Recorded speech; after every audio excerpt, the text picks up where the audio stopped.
Good morning friends and welcome to the EduSat Network. Our today's topic of discussion is part of our series on rags, and our today's discussion is on Rag Jaunpuri, and this will be divided into two lectures. Today is part 1 and tomorrow shall be part 2 of the same. And for this discussion we have with us in our studio Dr. Sarita Pathak Yajurvedi. She is Assistant Professor, Department of Music, Bharati College, University of Delhi. She is a well-known vocalist of Hindustani classical music of Rampur Sadarang Parampara, and she is trained under Pandit Shankarnath and Vidushi Srimati Sulojna Brahaspati. She, apart from teaching, also trains students under Guru Shishya Parampara of Rampur Sadarang Parampara. Those students who would like to opt for classical music as a career. Accompanying ma'am on the Tanpura is Miss Neha, her disciple. And with this introduction, I would like to welcome ma'am. Thank you so much ma'am for coming, and I ask her to resume our today's discussion on Rag Jaunpuri. Our today's discussion is on Rag Jaunpuri.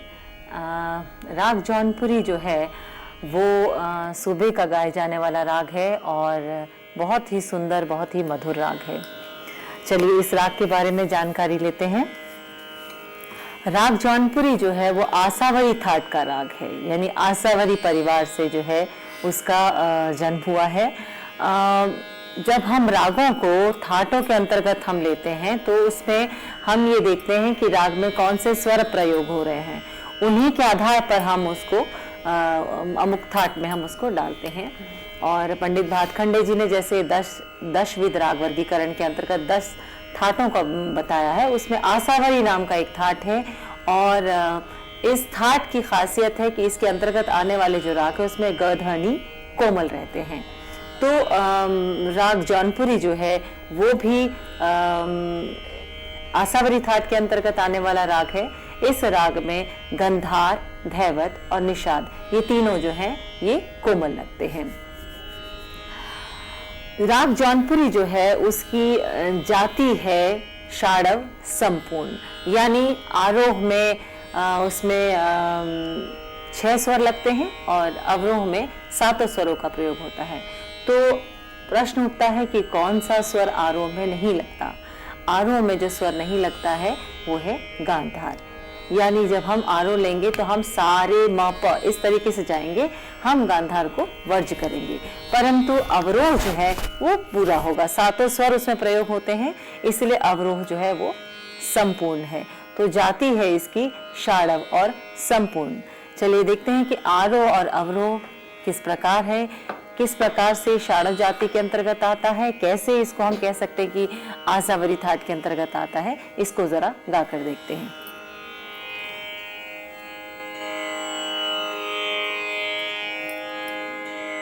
सा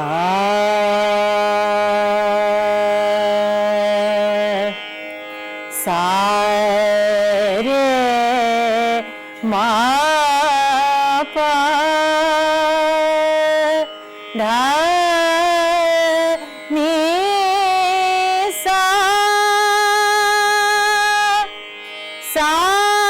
रे नी दा पा धा पग रे सा।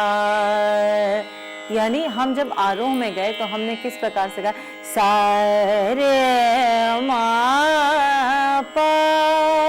यहाँ पर गांधार जो है वो वर्जित है। और अवरोह में हमने सा नी दा पा या सा रे नी दा पा धा मा पग रे सा। तो ये दोनों तरीके हैं जिससे अवरोह जो है हम उसको ले सकते हैं, जैसे सा नी धा पा या सा रे नी धा पा। जो ये हमने एक दूसरा तरीके से अवरोह लिया जो है जिस प्रकार गा रहे सा नी धा पा, ये सीधे तरीके से आ रहा है। या हम ऋषभ को, तार सप्तक के ऋषभ को प्रयोग करते हुए जब हम गाते हैं तो सा रे नी धा पा, ये खास चीज है, खास पहचान है जौनपुरी की और अलग तरीके से परिलक्षित होती है और इसको अवरोह में लेने से बहुत खूबसूरत तरीके से अवरोह जो है वो गाया जाता है। तो ये आरोह और अवरोह थे राग जौनपुरी के। राग जौनपुरी जो है वो सुबह गाया जाता है, दिन के द्वितीय प्रहर में, हम जो कह सकते हैं प्रातः काल के द्वितीय प्रहर में इस राग को गाते हैं। और बहुत ही मधुर राग है और बहुत ही सुंदर है। इसकी जो इस राग की जो बढ़त है वो मध्य और तार सप्तक में अधिक की जाती है, क्योंकि मध्य और तार सप्तक में इस राग को गाने से राग अधिक खिलता है। इसकी जो स्वर संगतियां हैं वो इन दोनों सप्तकों में ही बहुत खूबसूरत लगती हैं। लेकिन जब हम रियाज करते हैं तो अपने रियाज के समय यानी प्रैक्टिस सेशन के समय हम मंद्र सप्तक का भी प्रयोग करेंगे और इसी प्रकार से मंद्र सप्तक का प्रयोग करने से आगे के स्वर बहुत अच्छे तरीके से बिल्कुल सही लगते हैं। लेकिन जब राग को हम परफॉर्म करेंगे तो अधिकतर मध्य और तार सप्तक में उसको राग का विस्तार करते हैं। जैसे कहते हैं कि किसी राग की पहचान क्या है, राग जौनपुरी की पहचान जो है वो कुछ इस प्रकार से है। रे मा पा दा मा प ग रे सा रे मा पा। या हम तार सप्तक की तरफ जाए तो मा प दा नी सा रे नी दा पा। ये फ्रेज जहाँ पे आता है, जहाँ पे भी इन स्वरों का प्रयोग होता है, इस प्रकार से हम एकदम पहचान लेते हैं कि ये राग जौनपुरी है। जब गाते हैं तो शुरुआत ही इस प्रकार से है सा रे नी दा पा गा रे सा रे मा पा मा प दा नी दा पा धा मा प ग रे सा। एकदम से राग जो है वो सामने खिल कर आता है और हम पहचान जाते हैं कि राग जौनपुरी है।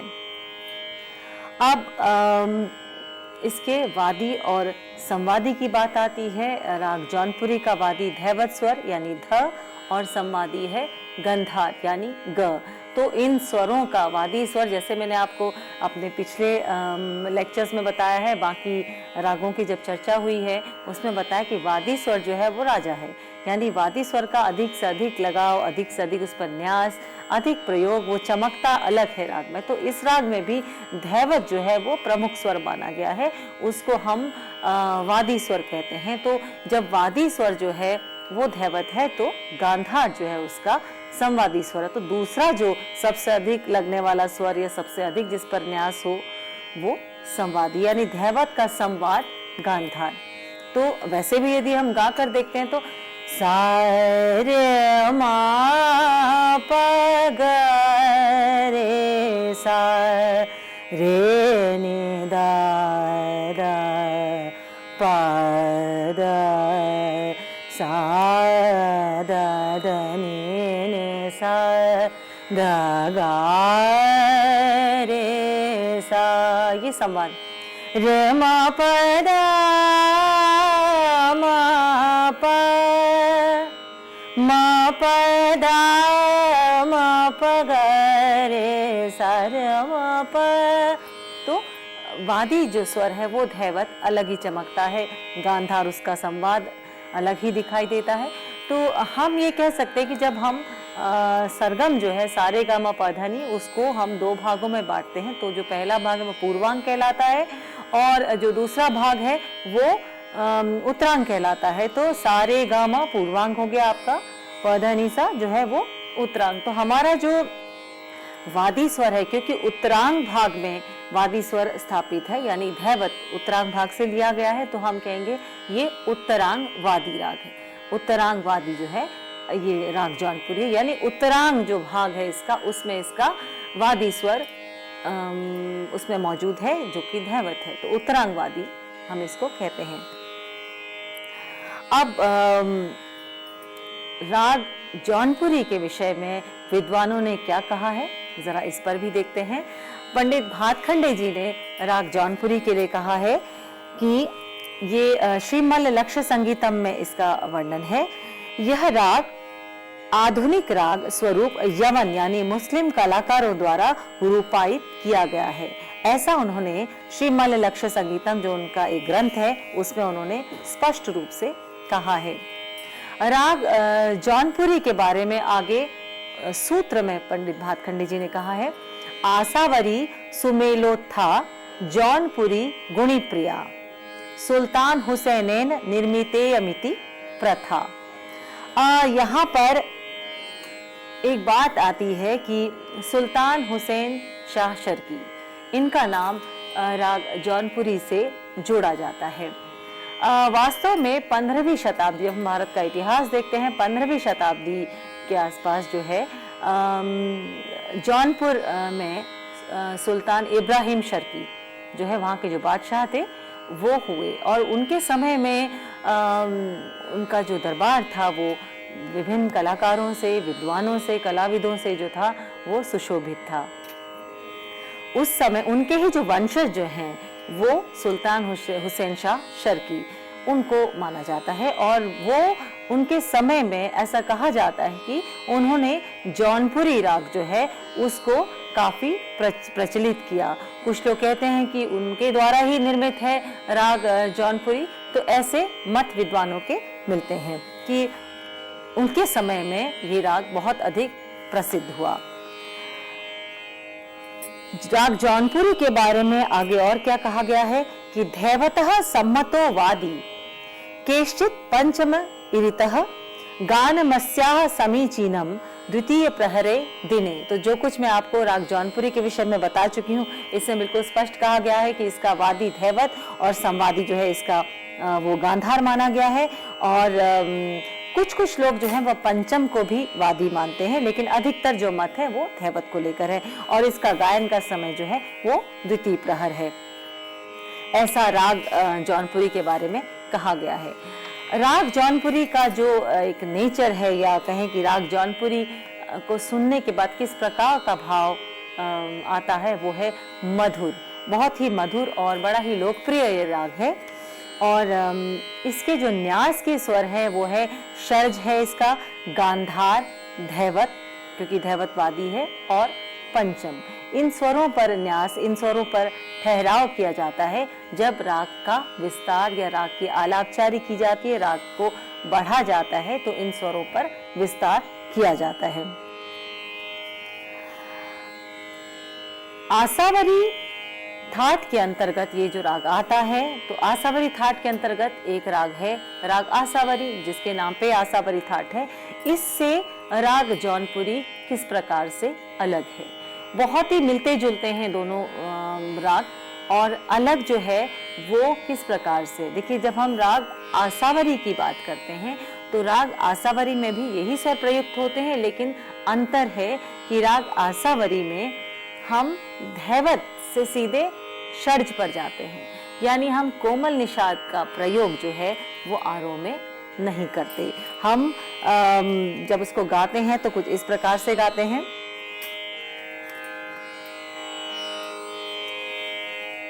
मा प द सा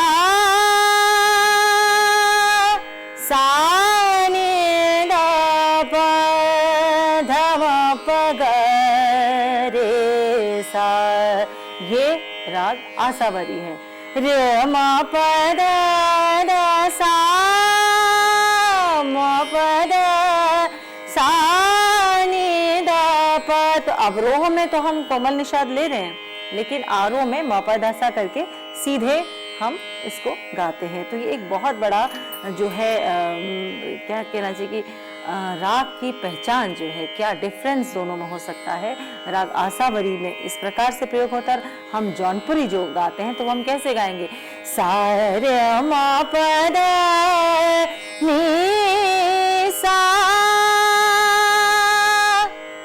सा नि द प द म प ग रे म प। तो देखिए हमने आरोह में निषाद का प्रयोग किया है जब हम आरोह में धैवत से तार षड्ज पर जब हम जाते हैं। कुछ ऐसे स्वर गुच्छ है या स्वर संगतियां हैं जो कि राग जौनपुरी में जो है अक्सर प्रयोग की जाती है राग जौनपुरी को दर्शाने के लिए। तो इन स्वर संगतियों के ही जोड़ से जो है वो राग जो है वो बनता है। और हर एक राग का, जैसे हम कहते हैं कि कोई भी राग हो उसको इन स्वर जो भी उसमें प्रयोग होने वाली स्वर संगतियां हैं वो अलग ही नज़र आती हैं। जैसे मैंने अपने पिछले लेक्चर में भी बताया कि भैरव जो है उसमें कौन सी स्वर संगति होगी और किस प्रकार से रामकली जो राग भैरव के बिल्कुल आसपास है या कलिंगड़ा आसपास है उनकी कौन कौन सी स्वर संगतियां हैं जो उसको राग कलिंगड़ा या राग रामकली बनाते हैं और वो किस प्रकार से भैरव से अलग होते हैं। तो हम जब जौनपुरी राग की बात कर रहे हैं तो राग जौनपुरी में कौन कौन सी स्वर संगतियां लगेंगी गाकर देखते हैं। सा रे म प। तो जब हम आरोह लेते हैं या आरोहात्मक जब हम अपने आलाप का प्रयोग करते हैं तो उस समय रे म प ये संगति का प्रयोग होना अनिवार्य है। सा रे म प ग रे सा। इसी प्रकार से दूसरी स्वर संगति म प द नि द प म प द नि द प द म प ग रे सा। तो कोमल निषाद का प्रयोग जो है कोमल धैवत और कोमल निषाद का प्रयोग किस प्रकार से म प द नि द प धा म प ग रे सा। अवरोह में किस प्रकार से गांधार का प्रयोग होता है। अब जब हम तार सप्तक के साथ जाते तो म प द नि सा ये स्वर संगति जो कि इसको आसावरी से भी अलग करती है। म प द नि सा रे नि द प। अब ये जो फ्रेज है ये बहुत ही इंपॉर्टेंट है और एकदम से बता देता है कि राग जौनपुरी सा रे नि द प रे नि द प धा म प ग रे म प। तो आप देखिए कि ये स्वर संगतियां जो है बड़ी इंपॉर्टेंट है राग जौनपुरी में उसके स्वरूप को बनाने में। एक और स्वर संगति जो मुझे ध्यान आती है वो सा रे नि ध प द ग रे सा। धैवत और गांधार जो है उसको किस प्रकार से दोनों का संगति किस प्रकार से ली जाती है जो कि एक खास बात है जौनपुर। द ग रे सा रे म प ग रे सा। लेकिन इनको जो जोड़ती रे नि द प ग रे सा।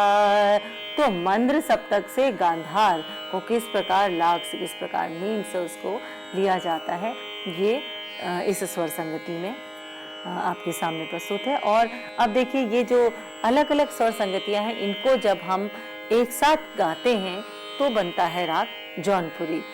सा रे नि द प धा नि सा सा रे म प रे म प द म प म प ग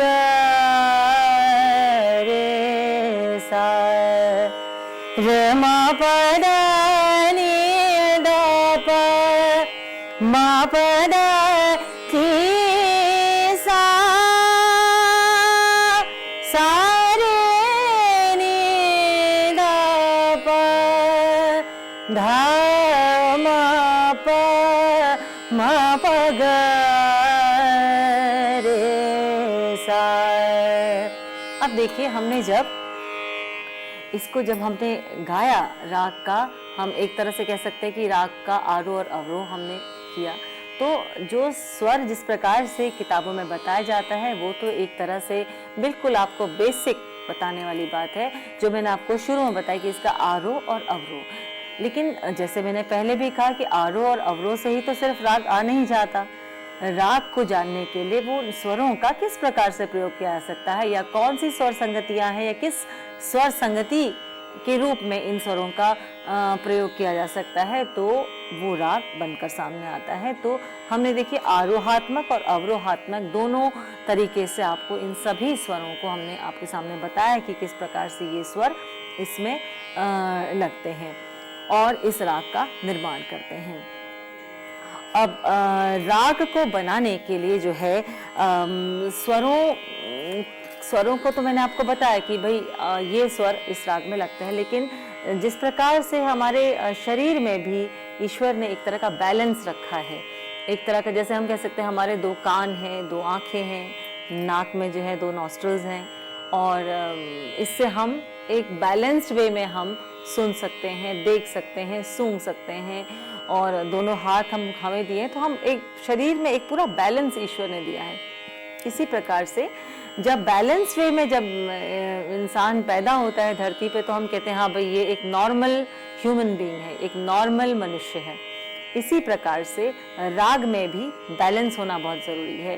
राग में जो स्वर संगतियां हैं उनका बैलेंस होना बहुत ज़रूरी है, जिसको कि हम कहते हैं कि रागों का सवाल और जवाब, यानी जो उसका पूर्वांग और उसका उत्तरांग के जो स्वर है उनमें किस प्रकार से संगतियां होंगी, जिससे कि राग में एक बैलेंस बना रहे, राग का जो रस है उसकी निर्मिति हो पाए, राग में जो भाव है वो स्पष्ट रूप से सामने आए, और ये कौन से स्वर संगतियां हैं, किस प्रकार के सवाल जवाब है जो कि इस राग में आते हैं। आइए उसको भी गाकर देखते हैं। पा धा मा पा रे गा सा रे, तो बिल्कुल बैलेंस है। देखिए पा धा मा पा और मा पा गा रे सा, नी सा धा पा मा पा गा रे। तो इस तरह का जब राग में प्रयोग होने वाले स्वरों में यदि बैलेंस ही नहीं रहेगा, तो उस राग की जो छवि है, उस राग की जो एक्चुअल इमेज है वो सामने नहीं आएगी। जब तक स्वरों में उस भाव उत्पन्न करना है स्वरों में, तो एक बिल्कुल बैलेंस वे में एक प्रमाण के रूप में, जिसे हम कहते हैं कि कितने प्रमाण को कितना प्रयोग किया जाए, किस स्वर को किस प्रकार से कितना प्रयोग किया जाए, किस लाग से किस तरीके से उसका चलन होना चाहिए, तो ये बहुत ज़रूरी है राग के अंतर्गत। और इस राग में इस तरह की स्वर संगतियाँ प्रयोग होती हैं एक बैलेंस बनाने के लिए। तो ये तो राग जौनपुरी की एक बिल्कुल बेसिक मैंने आपको जो उसके बारे में आपको बताया। और अब चलते हैं कि जो है एक और राग जो है राग गांधारी, ये भी सुनने को मिलता है कि राग गांधारी जो है वो एक प्राचीन राग था, जिसमें कि जो जौनपुरी के बहुत निकट है। जैसे आसावरी तो है ही, लेकिन गांधारी जो शायद आजकल इतना प्रचार में नहीं है, प्राचीन राग माना गया है।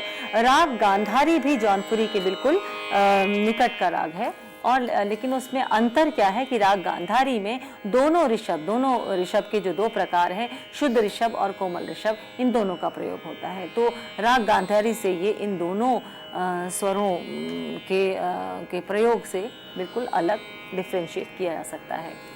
राग आसावरी की जब तक बात कहें तो राग आसावरी इसके बहुत करीब है, और राग आसावरी में एक प्रकार बहुत प्रचलित है कोमल ऋषभ आसावरी।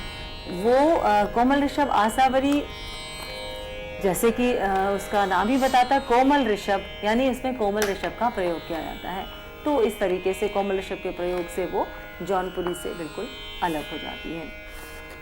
अब हम आते हैं कि राग जौनपुरी में अलग अलग स्वरों का कितना और किस प्रकार से प्रयोग किया जाता है। आपको जैसे राग जौनपुरी के स्वरों का जिस प्रकार से विस्तार होता है, वो उसको सुनते ही उस प्रकार का भाव, एक मधुरता का भाव जो है वो आपके सामने स्वतः जो है परिलक्षित हो जाएगा। अब सबसे पहले हम जो है वो षड्ज को लेते हैं। षड्ज जो है वो न्यास का सुर भी है, और किसी भी राग का जब हम आरंभ करते हैं जौनपुरी का, तो हम षड्ज से ही करते हैं। तानपुरे की 3 तारों को जोड़ी का तार और खर्ज का तार षड्ज पर ही मिलाया जाता है, और सा को भरते हुए पहले हम जो है वो राग का शुभारंभ करते हैं। जैसे उदाहरण के तौर पे सा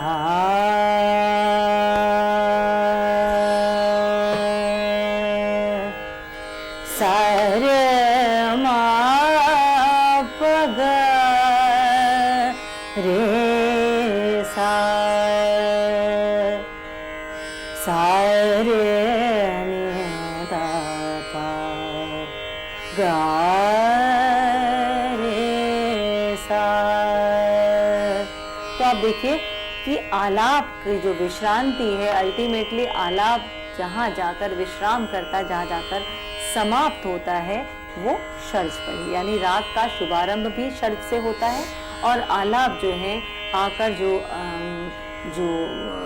खत्म होते हैं आलाप, वो भी आपके षड्ज पर ही होते हैं।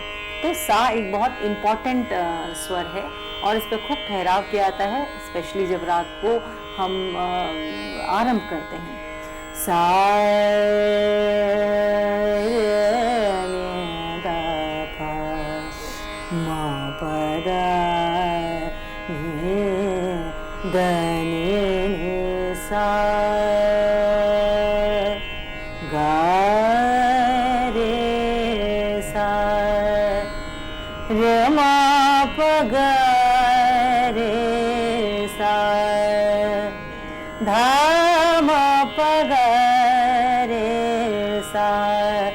तो सा पर विश्रांति की जाती है, सा बहुत इंपॉर्टेंट है।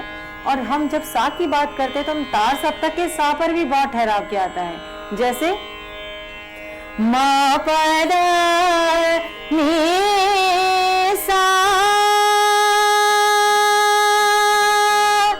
सा रे नी दा प मा पद नी द नी नी सा।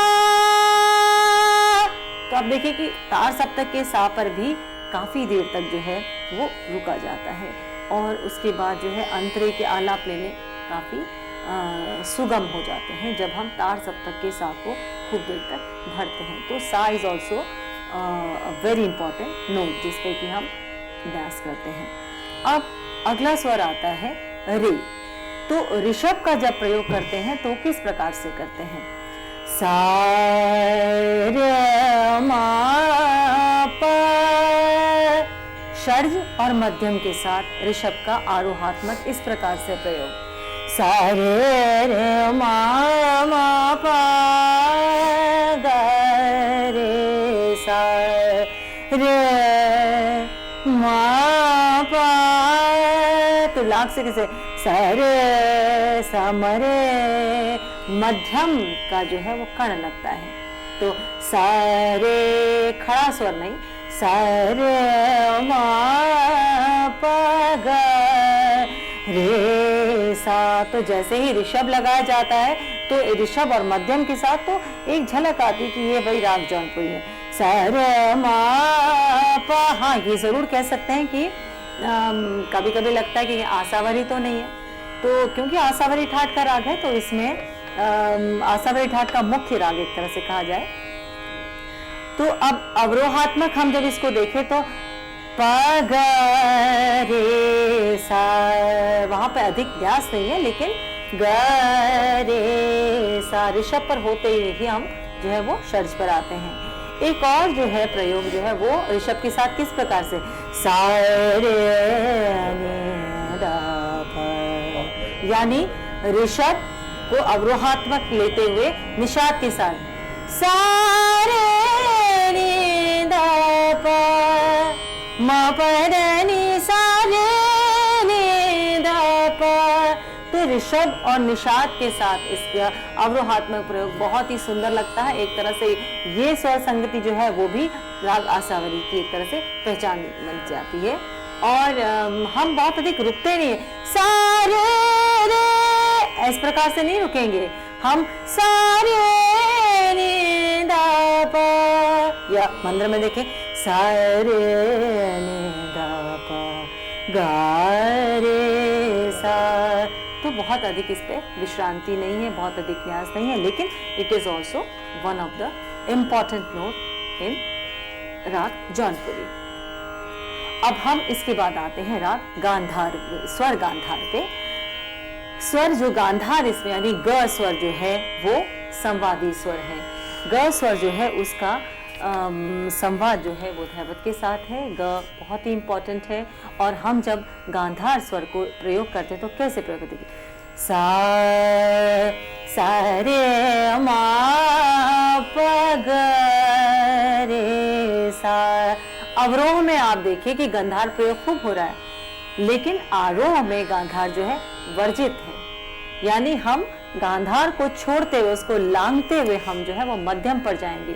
सा रे मा पा, तो हम गांधार का प्रयोग ही नहीं करेंगे आरोह में, लेकिन it is also a very important note, यानी वो हमारे जो अवरोह में मा प ग रे सा, तो इस पर न्यास किया जाता है।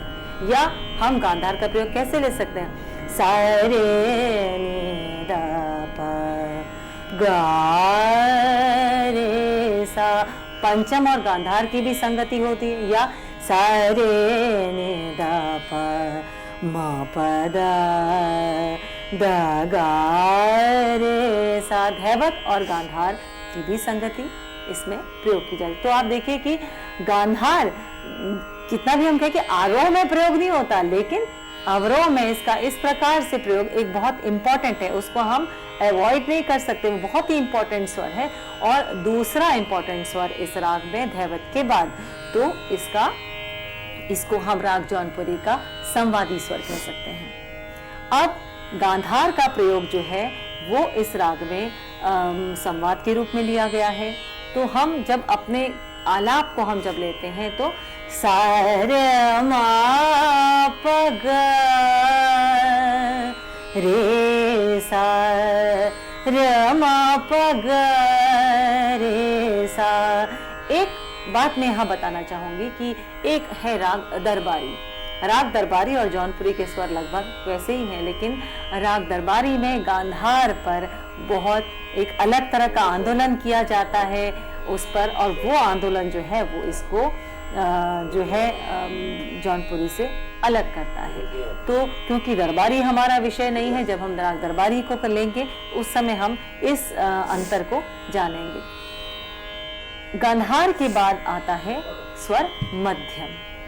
मध्यम जो स्वर है वो इस राग में आरोह में भी लिया जाता है और अवरोह में भी लिया जाता है। और किस प्रकार से देखते हैं? सा रे मा प ग रे सा र मा प, यानी मध्यम जो है ऋषभ और पंचम के बीच का एक ब्रिज है, यानी हम पंचम को लेते हुए, क्योंकि गांधार तो इसमें आरोह में है ही नहीं, तो हम गांधार को अवॉइड करते हैं आरोह में, और मध्यम को ऋषभ से सीधे मध्यम और मध्यम से पंचम, यानी ऋषभ और पंचम के बीच का जो है वो स्वर है मध्यम। लेकिन जैसे आपने मेरे आलाप में भी देखा होगा कि मध्यम पर हम बहुत अधिक विश्रांति नहीं करते, यानी हम उस पे न्यास नहीं करते, हम उस पे ठहरते नहीं हैं, क्योंकि यदि हम ऐसा करेंगे तो राग ही बदल जाएगा। सा रे मा रे मा प ग सा रे मा, हम ऐसे गाते हैं तो बिल्कुल गलत होगा, ये राग जौनपुरी के स्वरूप को ही बदल देगा। तो मध्यम पर बहुत अधिक विश्रांति नहीं है, हम मध्यम को सिर्फ एक ब्रिज के तौर पर इस्तेमाल करेंगे। सा रे मा प, तो राग जौनपुरी की जो एकदम से पहली पहचान आती है वो है रे मा प, ऋषभ मध्यम और पंचम की संगति सा रे म प रे म प ग रे सा। अब अवरोह में यदि हम देखें तो सा रे नि ध प म प ग रे सा। तो आप देखिए पंचम म प ग, बहुत अधिक मध्यम पर विश्रांति नहीं है, तो एक तरह से हम इसको न्यास का स्वर नहीं कह सकते, लेकिन फिर भी इस राग में ये बहुत इंपॉर्टेंट स्वर है। मध्यम के बाद स्वर आता है पंचम।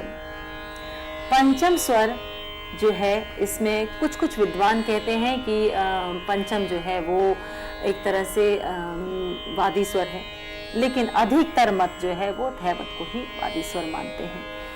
पंचम इसमें बहुत महत्वपूर्ण है। तो पंचम आप देखिए तानपुरे पे भी जो पहली तार है वो पंचम पे मिलाई जाती है, सा और प का संवाद लेकर।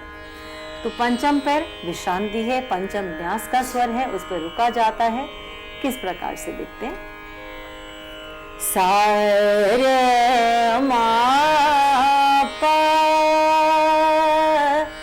रे म प म प ग रे सा रे म प। तो अक्सर देखा है कि जो राग जौनपुरी के जो आलाप हैं उसमें उनका जो जब समापन किया जाता है तो आप देखिए कि पंचम पर आकर उस आलाप को समाप्त किया जाता है। रे म प द म प ग रे सा रे म प, ये कहते ही जो है राग जौनपुरी खिल जाता है। तो राग जौनपुरी पे पंचम बहुत ही इंपॉर्टेंट है। किस प्रकार से उसका प्रयोग होता है देखते हैं। सा रे म प म प ग रे सा रे म प प ध म प सा रे म प रे नि ध प ग रे सा। पंचम से गांधार पर भी जाया जाता है, एक लाग के साथ, एक नींद के साथ। सा रे नि ध प ग रे सा। तो देखिए पंचम और गांधार का संवाद कितना सुंदर लगता है। तो पंचम जो है ये भी बहुत ही महत्वपूर्ण है। पंचम से इस प्रकार से राग का विस्तार किया जा सकता है पंचम स्वर को लेके। अगला जो स्वर है वो आता है धैवत स्वर। धैवत स्वर यानी जिसको हम ध कहते हैं, धैवत स्वर इसका वादी स्वर है। धैवत स्वर पर बहुत अधिक न्यास किया जाता है। धैवत से राग खिलता है। राग के आलाप में धैवत किस प्रकार प्रयोग होता है, देखिए ये बातें थ्योरेटिकली तो मैं बोल रही हूँ कि धैवत वादी है, धैवत पर न्यास होता है, धैवत बार बार लिया जाता है, धैवत अलग तरीके से चमकता है, लेकिन जब हम उसको प्रैक्टिकली गाते हैं या बजाते हैं तो वो किस प्रकार से स्पष्ट आता है कि धैवत इसका वादी है। आइए देखते हैं। सा रे म प म प द म प रे म प द नि द द प सा रे म प द म प द द म प ग रे सा ध गा रे सा। धैवत और गांधार की भी इसमें संगति विशेष है। सा रे नि द द प। तो आरोह और अवरोह दोनों में धैवत का प्रयोग होता है। सा रे म प द द म प म प द द द धा प। धैवत को प्रयोग करके पंचम पर न्यास किया जाता है, जो कि बहुत ही खूबसूरत लगता है। और धैवत को लेते हुए हम आगे निषाद पर या तार सप्तक पर हम जो है वो अपना विस्तार करते हैं। म प द नि द प र म प द नि द प द म प र सा रे रे मा प द रा मा प ग रे मा प द मा प ग रे सा। तो इस प्रकार से धैवत स्वर का प्रयोग इस राग में किया जाता है। इसके बाद आता है नी स्वर, निषाद। निषाद स्वर जो है वो राग जौनपुरी में प्रयोग खूब किया जाता है और एक खास चीज है, राग जौनपुरी और आसावरी को डिफरेंशिएट करने में ये स्वर बड़ा ही इंपॉर्टेंट रोल प्ले करता है कि हम जब आसावरी राग गाते हैं तो उसमें हम निषाद का प्रयोग आरोहात्मक नहीं करते, यानी जब हम गाते हैं, क्योंकि स्वर भी बिल्कुल वैसे ही हैं, सा रे मा प द सा। अब ये धैवत से सीधे हम सा पर जाएंगे तो कहेंगे राग आसावरी में इसका प्रयोग किया जाता है। और राग जौनपुरी की जब हम बात करते हैं तो मा प द नी सा, मा प द नी द प, मा प द नी सा रे नी द प। तो धनी सा का जो प्रयोग होता है वो एक अलग ही सुंदर से एक भाव को उत्पन्न करती है और वो भाव जो उसको राग आसावरी से टेक्निकली उसको अलग करता है। और निषाद स्वर देखिए आरोह में भी प्रयोग होता है, अवरोह में भी प्रयोग होता है, लेकिन हम मा प the knee knee the knee नी सा नी नी द सा रे मा प द नी, ऐसे हम निषाद पर रुकेंगे नहीं, क्योंकि थ्योरेटिकली और प्रैक्टिकली बताने में बहुत फर्क है। यदि मैं आपसे कहूँ कि इस पर निषाद पर अधिक न्यास नहीं होता तो आप उसको थ्योरेटिकली मान लेंगे, प्रैक्टिकली उस चीज को पता होना चाहिए कि वो वाकई किस प्रकार से प्रयोग होता है, उस पर यदि अधिक न्यास नहीं है तो वो कैसे है। मा प द नी सा, तो आरोहात्मक जब हम तार सप्तक पर जाते हैं या मंद्र के स्वरों से लेके षड्ज पर आते हैं, मा प द नी सा, तो हम इस प्रकार से निषाद का प्रयोग करेंगे। और अवरोह में सा नी द प या सा रे नी द प, तो तार सप्तक के ऋषभ के साथ जो है निषाद का प्रयोग बहुत ही सुंदर लगता है और एक ये विशेष स्वर संगति जो है वो जौनपुरी में अधिकतर प्रयोग की जाती है। सा रे नी द प, मा प द नी द प, मा प ध मा प ग रे सा रे रे मा मा प। तो आप देखेंगे कि जिस प्रकार से मैंने आपको सभी स्वरों का जो प्रयोग है वो बताया है गाकर, वो आपको इस राग को समझने में, इस राग के स्वरों को समझने में, इस राग में किस प्रकार से स्वर प्रयोग होते हैं उसको समझने में आपको जो है बहुत मदद करेंगे। और अब हम जब बात करते हैं कि षड्ज की बात, मैंने जैसे पहले आपको बताया कि सा पर रुका जाता है, सा पर न्यास किया जाता है और तार सप्तक का जो सा है वो बहुत खूबसूरत लगता है जब इस पर ठहराव किया जाता है, क्योंकि जैसे मैंने आपको बताया कि राग का जो विस्तार है वो मंद्र और तार सप्तक पर अधिक खिलता है। इसका मतलब नहीं है कि हम मंद्र सप्तक को हम प्रयोग ही नहीं करेंगे, हम मंद्र सप्तक के स्वर हम लेंगे ही नहीं, हम उसको लेंगे। जैसे अब इस राग का जो द्वितीय खंड है दूसरे भाग में आपको राग का विस्तार या राग की ताने या राग की पलटें किस प्रकार से बनाई जाती हैं या गाई जाती हैं उसके बारे में बताएंगे, तो वहां पर आप स्पष्ट रूप से आप इसका उदाहरण आपको मिल सकता है। तो जब हम तार सप्तक के सा की बात करते हैं तो उस पर जो हमारा ठहराव है वो बहुत खूबसूरत लगता है और खुली आवाज से उसको गाना चाहिए। सा रे मा प द नी सा,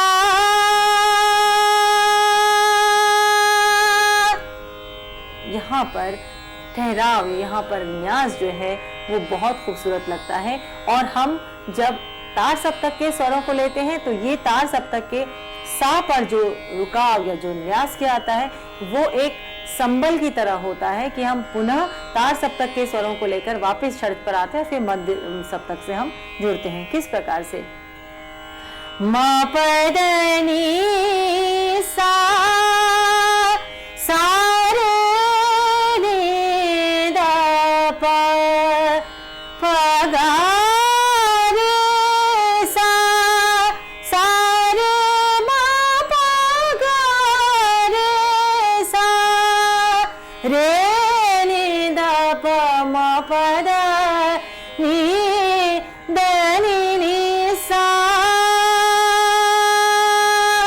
तो रियाज में भी जब हम रियाज करते हैं तो धीरे धीरे जब हम अपना स्टेप वाइज जब आगे बढ़ते हैं तो तार सप्तक के सा पर रुकना, उस पर अन्यास करना जो है वो भी आवाज के लगाव को, आवाज के कलाम को जो है वो बनाता है, वो बढ़ाता है।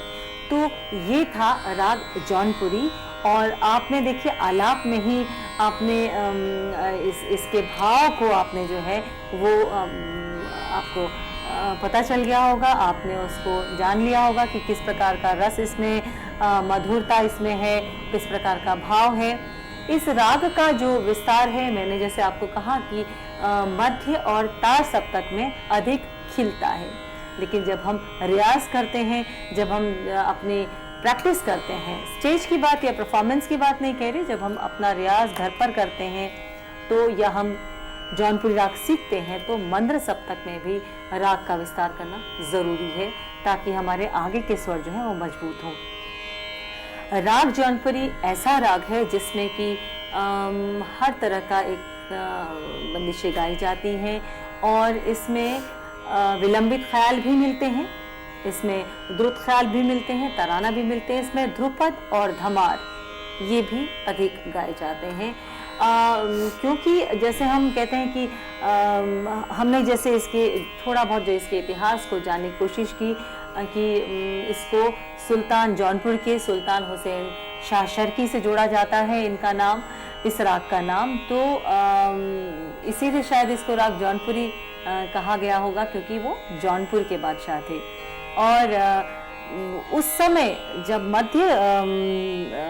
मध्यकालीन भारत में ध्रुपद परंपरा जो थी वो अधिक लोकप्रिय थी, उस समय ख्याल बने ही नहीं थे। और इसीलिए इस राग में, क्योंकि इतना सुमधुर राग है, इस राग का विस्तार तीनों सप्तकों में है, इस राग में ठहराव है, इस राग में मधुरता है, इस राग में वो सभी चीज़ है जिसमें कि ध्रुपद गायन किया जा सकता है। तो इसलिए ये राग उस समय जो है बहुत ही प्रचलित था, तब भी था और आज भी है। आज भी इस राग को चाहे हम कहें कि सुगम संगीत ले ले, लाइट म्यूजिक ले ले, फिल्मी म्यूजिक ले ले, भजन ले ले, शबद ले ले, गीत गजलों में, सभी में इस राग का प्रयोग किया जाता है। जैसे एक भजन जो है हम सुना करते थे पहले, बहुत पुराना भजन है, घूंघट के पट खोल रे तोहे पिया मिलेंगे, ये एक बहुत ही पॉपुलर भजन।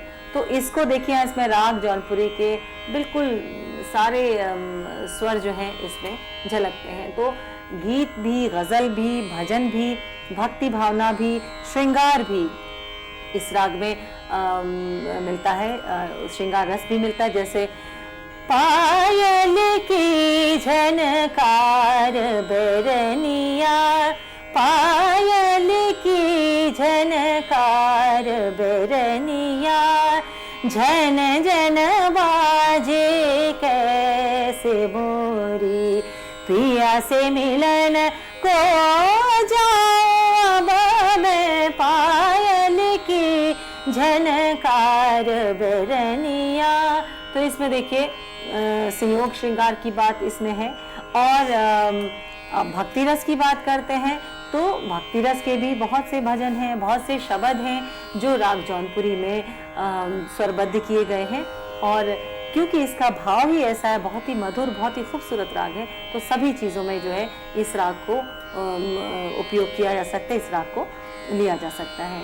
तो विद्यार्थियों, ये था राग जौनपुरी। और उम्मीद करती हूँ कि जिस प्रकार से जौनपुरी की आपको मैंने जानकारी दी, ये आपके लिए एक आपको काफ़ी लाभान्वित करेगी और आप राग जौनपुरी को समझकर, सुनकर, समझकर अच्छी तरह से गा पाएंगे।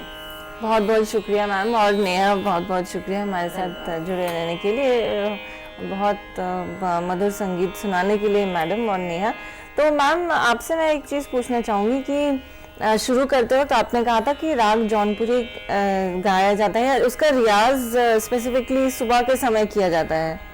उसको गाने का समय जो है वो अच्छा, सुबह का है। वैसे रियाज तो जो है वो तो हम कभी भी कर सकते हैं रियाज। अच्छा। क्योंकि आप रियाज एक तरह से अपने आवाज को, अपने आवाज कलाम को बनाने के लिए उसके लिए है, लेकिन जो भाव उस समय आता है वो जो classical music, Indian classical music जो उसकी जो टाइम थ्योरी जो फिक्स की है पुराने शास्त्रकारों ने, उसके हिसाब से इसको सुबह का द्वितीय प्रातः काल का वो इसको दिया गया है। तो उस समय इसको गाया बजाया जाता है, लेकिन रियाज के लिए तो रियाज हम कभी भी कर सकते हैं। बिल्कुल। और सुबह यदि इसका रियाज किया जाए तो बहुत सुंदर, बहुत गले के लिए बहुत अच्छा है। जी, तो मैम और ऐसे कौन से हमारे राग हैं जो सुबह के समय गाए सुबह के समय बहुत सारे राग हैं। इसके अलावा सुबह जैसे मैंने भैरव का आपको बताया, भैरव के बहुत से प्रकार हैं। अहीर भैरव है, नट भैरव है, आनंद भैरव है। ये भैरव के प्रकार, बहुत से प्रकार हैं जिनको कि सुबह गाया जाता है। और उसके अलावा जौनपुरी है, आसावरी मैंने जैसे बताया, आसावरी थाट के अंतर्गत वो भी सुबह गाया जाता है। और एक है अलैया बिलावल, इस राग को सुबह गाया जाता है। अलैया बिलावल भी बहुत खूबसूरत राग है, हम आगे की सीरीज में अलैया बिलावल को भी लेंगे।